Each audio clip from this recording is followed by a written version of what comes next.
Guys अभी recently UAE ने भी पाकिस्तान पर रिस्ट्रिक्शन लगा दी। गाइस रिस्ट्रिक्शन किस बात की लगाई है? तो रिस्ट्रिक्शन इस बात की लगाई है कि पाकिस्तानी जो भी यूएई जाएगा उसके अकाउंट में कम से कम 5,000 दिरहम होने बहुत ज्यादा जरूरी है। मेरे तो एल लग गए। आप लोग रोना बंद कीजिए। मेरे तक आवाज आ रही है। क्या वजूहत है पाकिस्तान की मुश्किलात में डे बाय डे इजाफा होता क्यों जा रहा है? पहले तो इकोनॉमिकल क्राइसिस, पॉलिटिकल क्राइसिस, उसके बाद फ्लड ने पूरे पाकिस्तान को अपने जब्त में ले लिया। पूरी दुनिया में पाकिस्तान का मजाक उड़वा रहे हैं आप लोग। आपने सबसे पहले घबराना नहीं है।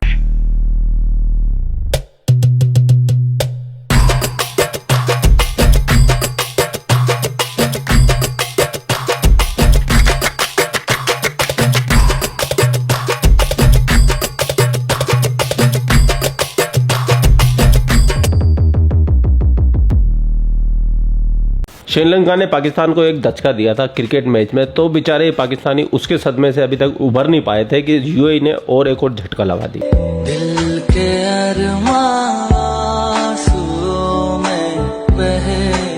और झटका भी ऐसा लगाया जिसको बोल सकते हैं कि आप यूएई ने खास तौर से पाकिस्तानियों के लिए एक विशेष ऑफर निकाला है। भूखे नंगे पाकिस्तानियों, अगर तुम्हारे बैंक अकाउंट में 5,000 दिरहम है तो तुम यूएई आ सकते हो, नहीं तो अपने घर में ही रहो। यह खबर सुनने के बाद में पाकिस्तानी चले गए कोमा के अंदर। मगर क्यों? कि अगर हमें अब यूएई में जाना है तो हमारे बैंक अकाउंट में कम से कम 5,000 दिरहम जितने पैसे होने चाहिए, और पाकिस्तानियों की माने तो इतने पैसे होते ही नहीं है।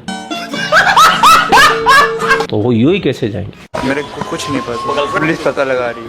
इसी मुद्दे पे पाकिस्तानी पत्रकार हैं, वो गए पब्लिक के बीच में, ये जानने की कोशिश की कि ये यूएई ने क्या किया, हमारे इस्लामी बरादर मुल्क ने क्या किया। तौबा तौबा, ऐसा तो नहीं होना चाहिए था। तौबा तौबा। तो पाकिस्तानी अवाम ने जो कहा सुनते। ओके भाई। बेसिकली मेरा आज का आपसे बात करने का पर्पस ये है कि मैं जो टॉपिक लेके आया हूँ बहुत ही इंपॉर्टेंट और अहम टॉपिक है, जिस पर बात करना बहुत ज़्यादा ज़रूरी है। अभी रिसेंटली यूएई ने भी पाकिस्तानियों पर एक और मतलब के समझ ले कि बिजली गिर गई पाकिस्तानी के ऊपर। उन्होंने ये शराइत रखी है कि जो भी पाकिस्तानी जो पाकिस्तान से यूएई की तरफ जाएगा उनके अकाउंट में $5,000 दिरहम होने बहुत ज़्यादा ज़रूरी है। क्या समझते हैं आपके इससे कितने ज़्यादा मसाइल बढ़ेंगे जो इधर से काम करने के लिए जाते हैं, और वहाँ पर जो अवेलेबल पहले ही हैं उनके लिए क्या मसाइल होंगे? इस बारे में आप क्या अपनी राय रखते हैं? देखें, ये सीधी सी बात है कि जब हम मांगने की आदत अपनी नहीं छोड़ेंगे, ठीक है, अपने पैरों पे खड़ा खुद नहीं होंगे, तो यूएई क्या दुनिया में कोई भी हमारी इज्जत नहीं करेगा। ठीक है, इज्जत की कीमत देनी पड़ती है, जो कि ये देने को तैयार नहीं होते। ख़ास तौर पे मौजूदा हुक्मरान जो हैं, ये तो बस हर चीज़ लुटाने को तैयार हैं और लूटने को तैयार हैं। इन भाई साहब ने 2.5 टप्पे में अपनी बात कह दी है, बिल्कुल सीधी और सपाट। समझना वाला समझ जाएगा, ना समझे वो नाड़ी है। आप क्या समझते हैं? ये बिल्कुल गलत बात है, ऐसा नहीं होना चाहिए, क्योंकि मैं तकरीबन 30 साल से दुबई में रह चुका हूँ। अच्छा। और पहले ये नहीं था, पहले पाकिस्तान की वहाँ पे बड़ी इज्जत होती थी। अब ये है कि अब इंडिया, बांग्लादेश सब वहाँ पे पाकिस्तानियों को अच्छा नहीं समझते। पहले तो तुम अपने आप से पूछो कि तुम अच्छे हो भी क्या? नहीं। बम तुम फोड़ो, आतंकवाद तुम फैलाओ। सही बात है। और इसलिए पाकिस्तानियों पे ये है, बाकियों पे नहीं है। पाकिस्तानियों ने अपनी इज्जत के पे खुद ही जिम्मेदार हैं या फिर बाहर की साजिश लगती है आपको? मेरे ख्याल में ये बदनाम किया पाकिस्तान को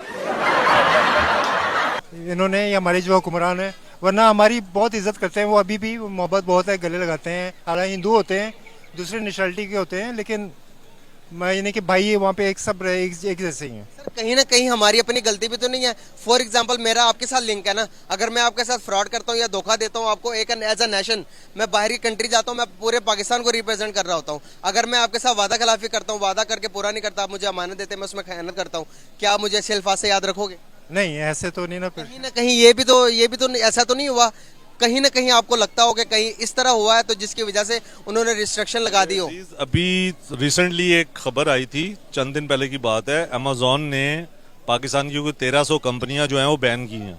ठीक है, जो हमारे मौजूदा हुक्मरान हैं ये बिल्कुल अक्स है अवाम का, कि हर बंदा जो है, मोस्टली लोग जो है वो 2 नंबरी के ऊपर सारा वक्त तैयार रहते हैं। सबके सब चोर हैं साले, और बिकने के लिए तैयार है सारे। ठीक है, और जो कौम ऐसे होगी तो उसकी इज्जत कौन करेगा? वो फिर जैसी कौम वैसे हुक्मरान। यहूदियों की, ईसाइयों की कंपनियां पाकिस्तान से अपने आप को आउट कर रही है, तो ये तो पाकिस्तानियों के लिए गुड न्यूज है भाई, ये तुम्हारी जीत है, मोरल विक्ट्री है, मोरल विक्ट्री। अबे साले।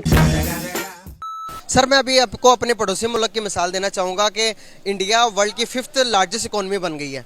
उसको यूके को बीट करने के बाद इंडिया 5वें नंबर पर आ गई है। उसकी तरक्की के पीछे क्या वजूहात लगती हैं आपको?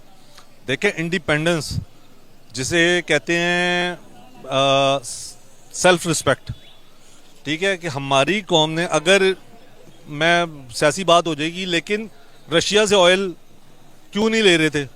जिसने लेने की कोशिश की उसको हटा दिया। और सर आप इस बात को कैसे देखते हैं? बिल्कुल सही कह रहे हैं ये, क्योंकि हमारी जो पॉलिटिक्स है पहले बहुत अच्छी थी, यानी कि ज़िया के ज़माने में बहुत रिस्पेक्ट थी हमारी, यहाँ पे आके हमें बहुत अच्छा लगता था। लेकिन अभी है कि हमें यहाँ पे आने को दिल ही नहीं करता। आय हाय दिल ही नहीं करता। फिजा खलीफा क्या हो रहा है तुम्हारे मुल्क में? कैसे मिला था तुमको ये पाकिस्तान? और कैसे बना था पाकिस्तान? याद होना चाहिए आप सब लोगों को, कितनी कुर्बानियां थी हमारे बाउजदाद ने।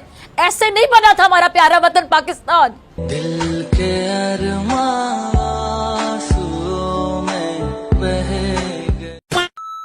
आप इंडिया के बारे में थोड़ी बहुत इन्फॉर्मेशन रखते हैं कि नहीं? जो अभी रिसेंटली जो उनसे बाहर के दूसरी कंट्रीज, एप्पल और उसके बाद गूगल के फ़ोन मैन्युफैक्चर और बड़ी बड़ी कंपनियां इन्वेस्टमेंट करने के लिए तैयार है, क्या वजूहात लगती हैं? उस कौम में और उसके में क्या डिफरेंस है? देखें, इंडिया में एक तो बहुत अरसे से पॉलिटिकल स्टेबिलिटी है, नंबर 1, ठीक है। हमारे यहाँ पर कोई भी हुकूमत जो है 5 साल पूरे नहीं करती, ठीक है। ये मैं ओवरऑल बात कर रहा हूँ, किसी पार्टी की तरफ से बात नहीं कर रहा। एज ए नेशन कुछ जो न्यूट्रल्स हैं उनकी इन्वॉल्वमेंट की वजह से हर गवर्नमेंट जो है उसके अंदर कोई किसी ना किसी रीज़न से वो उसको दरमियान में रोक दिया जाता है। क्यों? क्योंकि न्यूट्रल्स को वो चैलेंज कर जाते हैं। सही बात है। और उस वजह से जो है वो पॉलिटिकल स्टेबिलिटी हमारी आती ही नहीं है, ठीक है। वो हमारी जो पॉलिसीज़ हैं, पॉलिटिकल पॉलिसीज़, उसमें कंटिन्यूटी नहीं है, ठीक है। इंडिया में ऐसा नहीं है। इंडिया बहुत ज़्यादा तंग नज़र, जो वहाँ पर मोदी है सरकार, वो बहुत ज़्यादा तंग नज़र होने के लिहाज से, मजहबी लिहाज से, ठीक है। वहाँ पर क्रिश्चियंस का और मुसलमानों का दोनों का जीना दुश्वार है। चोर होता ना, उसको सब चोर नजर आते हैं। इन पाकिस्तानियों ने जो हिंदुओं का, ईसाइयों का जो हाल किया, जो 28% से उन्हें 1.5% पे लाके पटक दिया, तो इनको यही लगता है कि हिंदुस्तान के अंदर भी ऐसा ही होता है, जबकि हिंदुस्तान में ऐसा कुछ नहीं होता है। देखिए, हिंदुस्तान में जो हमारा दस्तूर है, कॉन्स्टिट्यूशन है, जिसके हम तमाम उसके पाबंद हैं, और हमारा कॉन्स्टिट्यूशन ये कहता है, उसका प्रेम्बल ये है कि इंडिया एक सेकुलर मुल्क है। हमारे दस्तूर में जो हुकूक दिए गए हैं, फंडामेंटल राइट है माइनॉरिटीज को। आप मुतमईन रहिए कि हिंदुस्तान का जो प्लुरलिज्म है वो हमेशा मजबूत रहेगा, और इंशाअल्लाह ताला उसको मजबूत रखेंगे। आप उसकी हरगिज़ फिक्र मत करिए। दूसरी बात यह है कि आप मुसलमानों की फिक्र करना छोड़ दीजिए हिंदुस्तान के। हम अपना फैसला कर चुके हैं, ये हमारा मुल्क है, और हम यहाँ पर अपने मसाइल जमहूरियत में मिलकर तलाश कर रहे हैं। आप हमारी छोड़ दीजिए। तीसरी बात यह है कि सर, जिहाद के माने आपके कुछ हैं और मेरे कुछ हैं। अगर मैं बोलना शुरू करूं, क्या ये जिहाद है कि शियाओं पर हमला करना? क्या ये जिहाद है कि मसाजिद को मार देना, लोगों को मार देना? आप बताइए मुझे।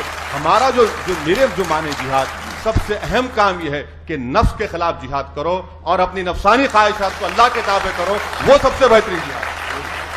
मैं तो सिर्फ आप लोगों को ये बोलना चाहूंगा कि आपको अपने पाकिस्तान पे ध्यान देना चाहिए। हिंदुस्तान में क्या हो रहा है, क्या नहीं हो रहा है, इसके ऊपर आप ध्यान ना देके अपनी जहालत पे अगर ध्यान देंगे तो आप लोगों के लिए वो ज्यादा बेटर रहेगा। और नहीं तो क्या? आप ये क्यों नहीं सोचते कि इस्लामी मुल्क ने एक इस्लामी मुल्क को इस प्रकार से गेट आउट बोल दिया हो? इसको गेट आउट ही बोला जाएगा, क्योंकि वो डायरेक्ट तो मना नहीं कर सकता था। अब इनको भी पता है हर पाकिस्तानी के पास में इतना पैसा होता नहीं है, तो वो हमारे देश के अंदर कोई कचरा पट्टी फैलाएंगे नहीं। तो उन्होंने ये सबसे बेटर तरीका निकाला कि बकरे की जान भी चली जाए और उसको दर्द भी ना हो। तो ये पाकिस्तानियों, आपको एक तरीके से गेट आउट किया यूएई ने।